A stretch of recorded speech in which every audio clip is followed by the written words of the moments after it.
We're here right now in the middle of Eau Rouge. Thomas Enger's just given us a few tips on how to take the corner. I say giving us a few tips, he's more like giving this gentleman, one of our drivers, Tim Stupple, a few tips. Tim, what Thomas has just said then, and through your work here last week in testing, how do you take this corner? How difficult is it? Well, on a scale to 1 to 10, I would say it's about a 9. And you have to be brave. Just if you look down there, you can see the curb and you can see the black lines where you have to cut the curb, and then just flat out up here, just a little lift down here at the beginning of the corner, and then you have to take all of the momentum up the hill and hopefully be fast. That's how you do Eau Rouge. And to give you some scale of the Writer Young Stars programme, these are all the people going up here that are part of it. It's crazy. So we're here now at the end of the Camel Straight, coming up into Les Combes, or as Thomas likes to call it, Les Combes, with a nice noisy diesel van going past, carrying a lot of grass. Anyway, Tim, you're coming down here. From here it's a really good angle. You can see just how uphill this straight is. Yeah.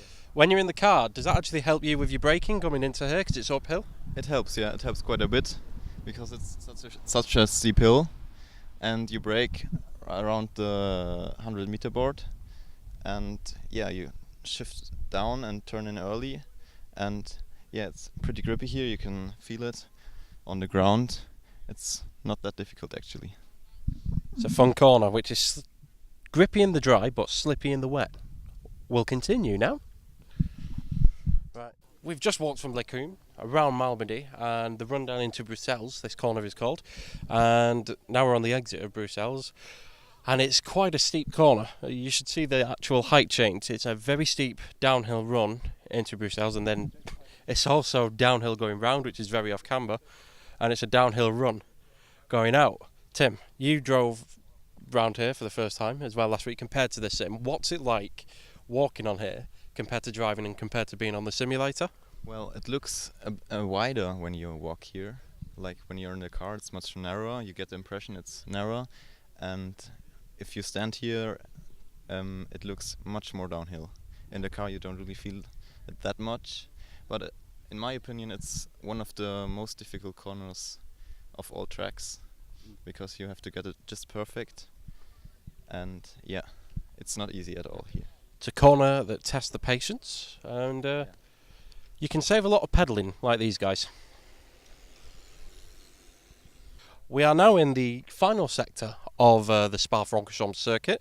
The Belgians don't like to do things by any halves. They have mayonnaise with chips and do things quite differently, and that line there signals what would be the end normally of most circuits, but it's 7 k's length, this track, so it's quite a walk.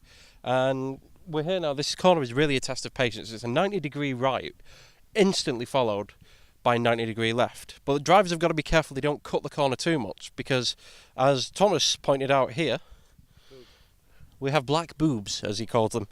These domes are to stop drivers cutting in on this concrete here, which you could gain maybe a tenth, but personally I don't think so. If a driver can nail it on the tarmac properly, going on and off camber line here, it's not going to make any difference. So this is where the drivers get really excited. I get excited on the PlayStation, Rob on the sim, but you get a real patient exit out of here, you get a really good run up to Blanchemont, and that's where you can really score all the points and the positions. But this is the last real corner, because I don't think chicanes are real corners, it's just a stop and turn left and right.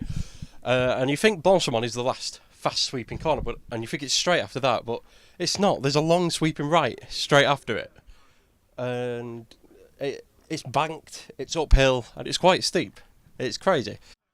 Literally coming into here, it is flat. Now, whether or not some drivers go flat or not is an entirely different story. There's a lot of time to be made up here, and you could make up a few positions. We've just completed a lap here around Spa-Francorchamps. What a lap, right, genuinely. I love this place. It brings a smile to my face. Seb behind me has got a smile on his face. Everybody, like, you get to the top of Eau Rouge and you're dying because of how steep it is. It just brings a massive smile to your face. It's a classic track, and it's just absolutely crazy. And the corners, it's a completely natural circuit, as Seb's just showed you there in turn 1 at the hairpin. It's off camber and it's banked. If you get it right, you're going to have a really good run into Eau Rouge. Get it wrong, you're not. I've also found my favourite house. Everyone has their ideal home where they want to live, wherever they want in life, and I've found it. It's there. It's pretty, you know, I'm sure they have a lot of noise complaints, especially around the end of August, beginning of September, when a certain load of prototype cars with Pirelli tyres on, and called Formula One, I think, maybe. But it's just taking the view down there. Absolutely love this place. Love it. Thank you for watching, guys. Don't forget, follow us on Twitter at Team Holinger. Like us on Facebook, RYS Team Holinger. Subscribe to us on YouTube and share as much as you can. Get your questions in the comments. We'd love to answer them. It's something we really want to do. We don't get enough questions in. We see you all viewing it, and we know you're viewing it, and we know you love it. Get your questions in. We want to do these videos for you, so please get them in. Thank you very much for watching.